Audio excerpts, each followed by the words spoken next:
यूपू ने जोर से पत्थर फेंकने वाली मशीन का स्विच दबाया और एक इंसानी आकृति पल भर में ही प्रकाश से भी तेज रफ्तार से आसमान में गायब हो गई। बूढ़ा वैज्ञानिक, जिसने वर्षों से चांद पर पहुंचने का सपना देखा था, अपनी सफलता देखकर खुद को रोक नहीं पाया। वो भी फौरन खास अंतरिक्ष सूट पहनने लगा। यूपू ने उसके लिए टाइटेनियम हेलमेट पहनाया और ऑक्सीजन ट्यूब जोड़ी। सफर को सुरक्षित बनाने के लिए उसने अपनी कमर पर एक सुरक्षा रस्सी भी बांध ली। सब कुछ तैयार होते ही बूढ़ा बिना किसी हिचकिचाहट के लॉन्च चैम्बर में लेट गया और यूपू को संकेत दिया कि मशीन फिर से चालू कर दी जाए। अगले ही पल वह बूढ़ा आदमी प्रकाश से भी तेज गति से अंतरिक्ष की ओर निकल गया। कुछ ही देर में उसने पृथ्वी की वायुमंडल को पार कर लिया और धीरे धीरे चांद की सतह पर उतरने लगा। मगर जैसे ही उसने जमीन पर कदम रखा, उसका दिल सिहर उठा। चारों ओर बिखरी पड़ी थी अनगिनत लाशें। ये सभी वही लोग थे जिन्हें उसने पहले प्रयोग के तौर पर चांद पर भेजा था।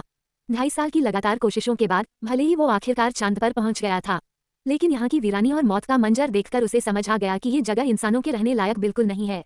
बचाव की उम्मीद में उसने लाशों को इस तरह से सजाया कि वो ऊपर से एसओएस मदद जैसा दिखे, और फिर आसमान की ओर देखकर जोर जोर से चिल्लाने लगा। तभी उसकी कमर से बंधी सुरक्षा रस्सी अचानक खींचने लगी। जब तक वो कुछ समझ पाता, रस्सी उसे खींचकर सीधा एक घने जंगल में ले आई। वहां मौजूद नौकर चाकर उसे देखकर दौड़े चले आए। सब हैरान थे कि वो बिल्कुल सुरक्षित हालत में वापस आ गया था, और यह बात किसी चमत्कार से कम नहीं थी।